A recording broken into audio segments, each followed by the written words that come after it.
ಆತ್ಮೀಯ ಬಂಧುಗಳೇ, ಹೇಗಿದ್ದೀರಾ ಎಲ್ಲರೂ? ಸ್ನೇಹಿತರೆ, ನೀವೆಲ್ಲರೂ ಕೂಡ ನೋಡಿರ್ತೀರಾ ಮುಂಗಾರು ಮಳೆ ಅಂತಕ್ಕಂಥ ಒಂದು ಸಿನಿಮಾನ. 2007ರಲ್ಲಿ ತುಂಬ ಹಿಟ್ಟಾಗಿತ್ತು ಮುಂಗಾರು ಮಳೆ ಸಿನಿಮಾ.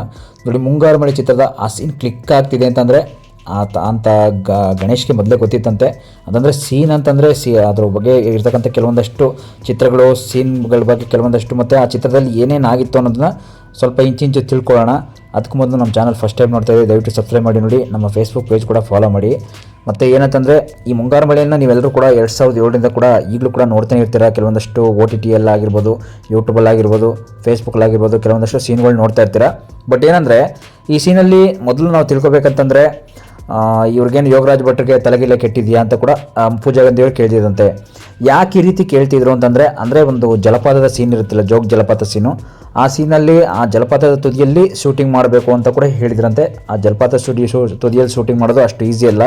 ಯಾಕೆಂದರೆ ನೀರು ಕಮ್ಮಿ ಇರಬೇಕು. ಈಗ ನೋಡಿ, ಅಲ್ಲಿ ಬರ್ತಕ್ಕಂಥ ಏನಂತಂದರೆ, ಅಲ್ಲಿ ಶರಾವತಿ ನದಿ ಬರುತ್ತೆ. ಒಂದು ಶರಾವತಿ ನದಿ ಬರ್ತಕ್ಕಂಥ ನದಿ, ಅದು ತುಂಬ ಕಡಿಮೆಯಲ್ಲಿ ಪ್ರಮಾಣದಲ್ಲಿ ನೀರು ಬಂದರೆ ಏನೊಂದು ಓಡಾಡ್ಬೋದು ಅಲ್ಲಿ ಅಷ್ಟೇ. ಬಟ್ ಜಾಸ್ತಿ ಏನಾದರೂ ನೀರು ಸಡನ್ಲಿ ಬಂದುಬಿಟ್ರೆ, ಅಂದರೆ ಮಳೆಗಾಲದಲ್ಲಂತೂ ಮಾಡೋಕ್ಕೆ ಸಾಧ್ಯ ಇಲ್ಲ ಅಂತ ಹೇಳಿದರು ಮೊದಲೇ ಶೂಟಿಂಗಲ್ಲಿ ಕೂಡ ಹೇಳಿದ್ರಂತೆ. ಮಳೆಗಾಲದಲ್ಲಿ ಮಾಡೋಕ್ಕಾಗಲ್ಲ, ಮಾಡಿದ್ರೆ ಅದನ್ನು ಬೇಸಿಗೆಗಾಲದಲ್ಲಿ ಕಡಿಮೆ ನೀರು ಎಲ್ಲಿ ಎಷ್ಟು ಪ್ರಮಾಣದಲ್ಲಿ ಬರುತ್ತೆ. ಮತ್ತು ಅದಲ್ಲದೆ ಕೂಡ ಅಲ್ಲಿ ಆ ಸುತ್ತಮುತ್ತ ಏನು ಒಂದು ಡಿಸ್ಟಿಕ್ ಬರುತ್ತೆ, ಶಿವಮೊಗ್ಗ ಡಿಸ್ಟಿಕಲ್ಲಿ ಪರ್ಮಿಷನ್ ತೊಗೋಬೇಕಾಗುತ್ತೆ. ಜಿಲ್ಲಾಧಿಕಾರಿಗಳೊಂದು ಪರ್ಮಿಷನ್ ತೊಗೊಂಡು, ಆ ಮಂತ್ರಿಗಳೊಂದು ಪರ್ಮಿಷನ್ ತೊಗೊಂಡು ಅಲ್ಲಿ ಶೂಟಿಂಗನ್ನು ಮಾಡಬೇಕಾಗುತ್ತೆ. ಯಾಕೆಂದರೆ ನಿಮ್ಗೆಲ್ಲರೂ ಗೊತ್ತಿರುತ್ತೆ, ಆ ಜಲಪಾತ ತುದಿಯಲ್ಲಿ ಶೂಟಿಂಗ್ ಮಾಡಬೇಕು ಅಂತಂದರೆ ಒಬ್ರಿಗೆ ಒಂದೊಂಥರ ಏನೋ ಗುಂಡಿಗೆ ಅನ್ನೋದು ಜಾಸ್ತಿ ಇರಬೇಕು. ಯಾಕೆಂದರೆ ಜಲಪಾತದ ತುದಿ ನಿಮ್ಮೆಲ್ಲರೂ ಕೂಡ ಗೊತ್ತಿರುತ್ತೆ. ತುದಿಯಲ್ಲಿ ನಿಂತ್ಕೊಂಡು ಏನಾದರೂ ಒಂದು ಚೂರು ಸ್ಲಿಪ್ ಆಯಿತು ಕಾಲ ಅಂತಂದರೆ, ಬಿದ್ದರೆ ಕೆಳಗಡೆ, ಆ ಟೈಮಲ್ಲಿ ಏನು ಮಾಡಬೇಕು ಅಂತ ಕೂಡ ಗೊತ್ತಾಗಲ್ಲ. ಯಾಕೆಂದರೆ ನಮ್ಮ ಜೀವ ನಮ್ಮ ಕೈಲಿರಲ್ಲ. ಇದೆಲ್ಲ ನಿಮ್ಗೆ ಗೊತ್ತಿರುತ್ತೆ. ಈ ಶೂಟಿಂಗ್ ಟೈಮಲ್ಲಿ ಆ ಪ್ಲೇಸ್ ಲೊಕೇಶನ್ ನೋಡಿದ್ದ ಯೋಗರಾಜ್ ಭಟ್ರು ಕೂಡ ಇದೇ ರೀತಿ ಮುಂಗಾರು ಮಳೆ ಹೀರೋಯಿನ್ ಪೂಜಾ ಗಾಂಧಿಯವರು ಬೈದಿದ್ರು ಅಂತ ಕೂಡ ಒಂದು ವಿಷಯ ಕೇಳಿಬಂತು. ಬಟ್ ಏನಂದರೆ, ಅದ್ರ ಬಗ್ಗೆ ಒಂದು ಸ್ವಲ್ಪ ಮಾಹಿತಿ ಏನಂತಂದರೆ, ಈಗ ಮುಂಗಾರು ಮಳೆ ಸಿನಿಮಾದಲ್ಲಿ ನೀವೆಲ್ಲರೂ ಕೂಡ ನೋಡಿರ್ತಕ್ಕಂಥ ಸೀನ್ಗಳು ಒಂದು ಲವ್ ರೊಮ್ಯಾಂಟಿಕ್ ಅಂತ ಒಂದು ಚಿತ್ರ. ಅದು ಕೊನೆಯಲ್ಲಿ ಯಾವ ಥರ ಅವರು ಗಣೇಶ್ರವರು ಪೂಜಾ ಗಾಂಧಿಗೆ ಕೈ ಬಿಟ್ಬಿಡ್ತಾರೆ, ಯಾವ ಥರ ತಮ್ಮ ಪ್ರೀತಿಯನ್ನು ತ್ಯಾಗ ಮಾಡ್ತಾರೆ ಅಂತಕ್ಕಂಥ ಸೀನ್ ಅಂತೂ ನೀವು ನೋಡ್ಬೋದು. ಬಟ್ ಏನಂತಂದರೆ, ಅದರಲ್ಲಿ ಇರ್ತಕ್ಕಂಥ ಇನ್ನೊಂದಷ್ಟು ಮಾಹಿತಿ ಏನಂತಂದರೆ, ಗೋಲ್ಡನ್ ಸ್ಟಾರ್ ಗಣೇಶ್ರವರು ಸಖತ್ ನೋಡಿ ಅಂತಕ್ಕಂಥದ್ದು ಒಂದು ಮಳೆ ಸ್ಕ್ರಿಪ್ಟ್ ಓದ್ಕೊಂಡೇ ಈ ಸೀನ್ ಹಿಟ್ಟಾಗುತ್ತೆ ಅಂತ ಕೂಡ ಹೇಳ್ಕೊಂಡಿದ್ರಂತೆ. ಬಟ್ ಅದು ಗಣಿ ಅಂತಂದರೆ ಗಣೇಶ್ರವರು ಹೇಳ್ತಿದ್ದಂಗಂತಲೇ ಸೂಪರ್ ಹಿಟ್ ಆಯಿತು ಆ ಟೈಮಲ್ಲಿ. ಅಂದರೆ ಮುಂಗಾರು ಮಳೆ ಅಂತೂ ತುಂಬ ಕೋಟಿ ಸಿನಿಮಾ ದುಡ್ಡನ್ನು ಬಾಚಿಬಿಡ್ತು. ಅಂದರೆ ಒಂದು 30-40 ಕೋಟಿ ಅಲ್ಲ, ಒಂದು 75 ಕೋಟಿಯನ್ನಷ್ಟು ದುಡ್ಡನ್ನು ಬಾಚ್ಕೊಂಡ್ಬಿಡ್ತು ಅಂತ ಕೂಡ ಹೇಳ್ಕೊಂಡ್ರು. ಕೊನೆಗೆ ಸಿನಿಮಾ ಹೊಸ ಅಲೆಯನ್ನು ಎಬ್ಬಿಸ್ತು ಅಂತ ಕೂಡ ಹೇಳ್ಕೊಂಡ್ರು. ಗೋಲ್ಡನ್ ಸ್ಟಾರ್ ಗಣೇಶ್ರವರು ಒಂದು ವಿಶೇಷದ ಹೀರೋ ಆಗಿ ಬೆಳೆದ್ಬಿಟ್ರು ಆ ಟೈಮಲ್ಲಿ. ಯಾವ ಥರ ಹೀರೋ ಅಂತಂದರೆ, ಸ್ಟಾರ್ಟಿಂಗಲ್ಲಿ ಅವರು ಬಂದಿದ್ದು ಏನೋ ಒಂದು ಕಾಮಿಡಿ ಮಾಡ್ತಾಯಿದ್ರು ಅಷ್ಟೇ. ಆ ಟೈಮಲ್ಲಿ ಒಂದು ಕಾಮಿಡಿ ಶೋ, ಒಂದು ರಿಯಾಲಿಟಿ ಶೋ ನೀವೇನಂತ ಈಗ ಏನಿದೆ ಅದೇ ರೀತಿ ಆ ಟೈಮಲ್ಲಿ ಉದಯ ಟಿವಿಲಿ ಕಾಮಿಡಿ ಅಂತ ಒಂದು ಉದಯ ಕಾಮಿಡಿ ಬರ್ತಾಯಿತ್ತು. ಕಾಮಿಡಿ ಮಾಡ್ತಾ ಇರ್ತಕ್ಕಂಥ ಗಣೇಶ್ ಅವರು ಸಡನ್ಲಿ ಹೀರೋ ಆಗಿ ಬಂದು ಆ ಟೈಮಲ್ಲಿ ತುಂಬ ದೊಡ್ಡ ಸಿನಿಮಾವನ್ನು ಇಟ್ಕೊಟ್ಬಿಟ್ರು. ಬಟ್ ನಂತರ ಏನು ಮಾಡ್ತಾರೆ ಅಂತಂದರೆ, ನೋಡಿ, ಒಂದು ಚಿತ್ರದ ಬ್ಯಾಂಡ್ ಸ್ಕ್ರಿಪ್ಟನ್ನು ಓದ್ಕೊಂಡು ಯೋಗರಾಜ್ ಭಟ್ರು ನಿರ್ಮಾಪಕರ ಒಂದು ಮನೆಗೆ ಸುತ್ತಾ ಇದ್ರಂತೆ. ಅಂದರೆ ಪ್ರೊಡ್ಯೂಸರ್ ಮನೆಗೆ ತುಂಬ ಅಲ್ಕೊಂಡು ಸುತ್ತುತ್ತಾ ಇದ್ರಂತೆ. ದಿನವೂ ಅದೇ ಕೆಲಸ ಆಗ್ತಿತ್ತಂತೆ. ಒಂದು ಸ್ಕ್ರಿಪ್ಟ್ ಇಟ್ಕೊಂಡು ಸುತ್ತ ಅಲ್ಕೊಂಡು ಅಂದರೆ ಪ್ರೊಡ್ಯೂಸರ್ ಮನೆಯೆಲ್ಲ ಅಲ್ಕೊಂಡು, ದಯವಿಟ್ಟು ಇನ್ವೆಸ್ಟ್ ಮಾಡಿ ಇದಕ್ಕೆ, ಈ ಮೂವಿಗೆ ಹಿಟ್ಟಾಗುತ್ತೆ ಅಂತ ಅಂದ್ಬಿಟ್ಟು ಸ್ಕ್ರಿಪ್ಟ್ ಎಲ್ಲ ಓದ್ಕೊಂಡು ಆ ಸ್ಕ್ರಿಪ್ಟನ್ನು ನೋಡೇ ತುಂಬ ಖುಷಿ ಪಡ್ತಿದ್ರಂತೆ ಅವರು.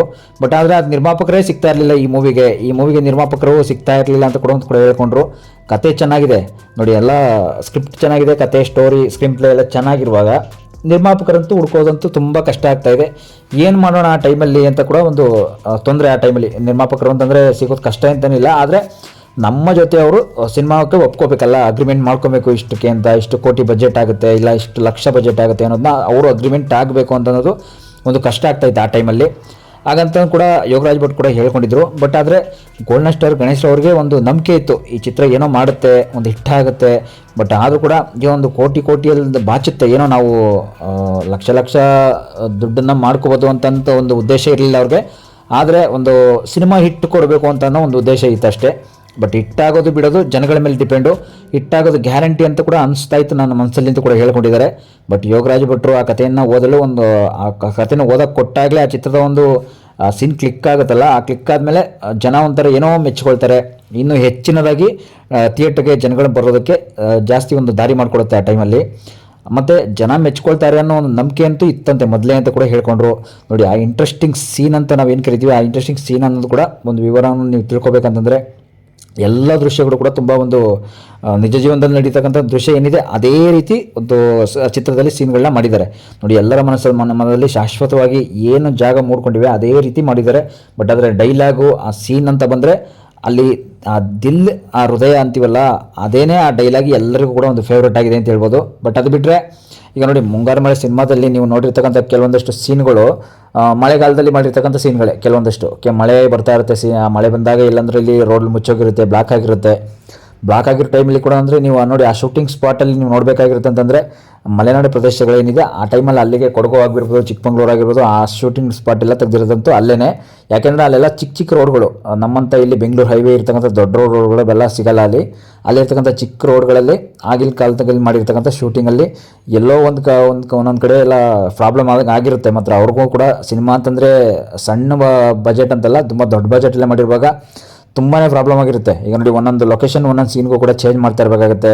ಈಗ ಆ ಟೈಮಲ್ಲಿ ಒಂದು ಜಲಪಾತ ಸೀನ್ ಮಾಡಬೇಕು ಅಂತಂದಾಗ ಒಂದು ಸೀನನ್ನು ಒಂದೇ ಸಡನ್ಲಿ, ಈಗ ನೋಡಿ ಒಂದು 10 ಸೀನ್ಗಳಿರುತ್ತೆ, 10 ಸೀನನ್ನು ಒಂದೇ ಸಲ ಮಾಡೋಕ್ಕಾಗಲ್ಲ. ಒಂದೊಂದು ದಿನ ಒಂದೊಂದು ಥರ ಪ್ಯಾಕಪ್ ಮಾಡ್ಕೊಂಡು ಹೋಗ್ಬೇಕಾಗುತ್ತೆ. ಒಂದೊಂದು ದಿನ ಒಂದೊಂದು ಥರ ಒಂದು ಸೀನ್ ಮಾಡಿಬಿಟ್ಟು ನೆಕ್ಸ್ಟ್ ಇನ್ನೊಂದು ದಿನ ಇನ್ನೊಂದು ಸೀನ್ ಮಾಡೋಣ ಅಂತ ಅಂದ್ಬಿಟ್ಟು ಕೂಡ ಅಲ್ಲೇ ಕೂಡ ಸ್ಟೇ ಆಗಿರಬೇಕಾಗುತ್ತೆ. ಬಟ್ ಆದರೂ ಕೂಡ ಆ ಟೈಮಲ್ಲಿ ಮೂವಿ ಇಷ್ಟು ಹಿಟ್ಟಾಗುತ್ತೆ ಅಂತ ಕೂಡ ಯಾರಿಗೂ ಕೂಡ ಗೊತ್ತಿರಲಿಲ್ಲ. ಬಟ್ ಗೋಲ್ಡನ್ ಸ್ಟಾರ್ ಗಣೇಶ್ ಅವರು ಕೂಡ ಏನಂತಂದರೆ ಒಂದು ನಂಬಿಕೆ ಇಟ್ಟು ಈ ಸಿನಿಮಾ ಮಾಡಿ ಅಂತ ಕೂಡ ಒಂದು ಸ್ಕ್ರಿಪ್ಟ್ ಎಲ್ಲ ಓದಿ ಹೇಳಿದ ಮೇಲೆ ಮಾಡಿದ್ರಂತೆ. ಬಟ್ ಆದರೂ ಕೂಡ ನೋಡಿ, ಗೋಲ್ಡನ್ ಸ್ಟಾರ್ ಗಣೇಶ್ ಅವರು ಒಂದು ಕಾಮಿಡಿ ಮಾಡಿಕೊಂಡು ದರ್ಶನ್ ಸುದೀಪ್ ಸರ್ ಜೊತೆ ಎಲ್ಲ ಒಂದು ಗೆಳೆತನವನ್ನು ಬೆಳೆಸ್ಕೊಂಡು ನಂತರ ಹಿಟ್ ಮೂವಿಯನ್ನು ಕೊಟ್ಬಿಟ್ರು. ಅಂದರೆ ಹಿಟ್ ಮೂವಿಯನ್ನು ಕೊಟ್ಟ ಮೇಲೆ ಅವ್ರಿಗೂ ಕೂಡ ಸಾಲು ಹಿಟ್ ಮೂವಿಗಳು ಕೂಡ ಒಂದಷ್ಟು ಆಪರ್ಚುನಿಟಿ ಬಂತು ಅಂತ ಹೇಳ್ಬೋದು.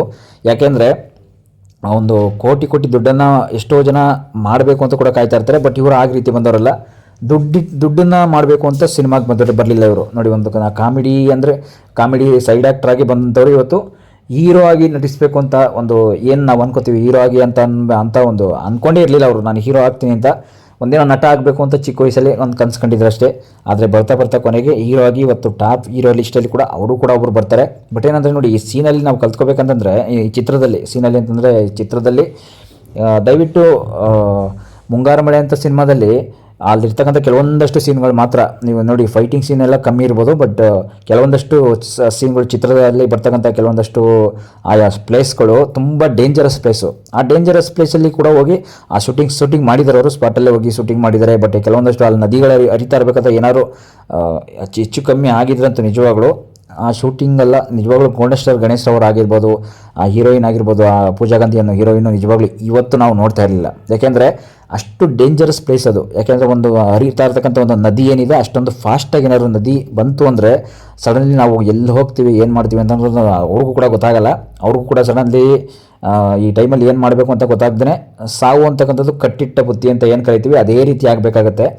ಏನಂತಂದರೆ ಆ ಟೈಮಲ್ಲಿ ಏನು ಮಾಡಬೇಕು ಶೂಟಿಂಗ್ ಮಾಡ್ಕೊಂಬಿಟ್ಟಿದ್ದಾರೆ, ಆದರೂ ಕೂಡ ಸಿನಿಮಾ ಇಟ್ಟುಕೊಟ್ಟಿದ್ದಾರೆ. ಪರವಾಗಿಲ್ಲ, ನೋಡೋಣ ನೆಕ್ಸ್ಟ್ ಎಪಿಸೋಡಲ್ಲಿ ಇದ್ರ ಬಗ್ಗೆ ಮುಂಗಾರು ಮಳೆ ಅಂತಲ್ಲ ಗಣೇಶ್ ಅವ್ರ ಬಗ್ಗೆನೇ ತುಂಬ ಇನ್ನೊಂದಷ್ಟು ಮಾಹಿತಿಯನ್ನು ತಿಳಿಸ್ಕೊಡ್ತೀನಿ. Thank you.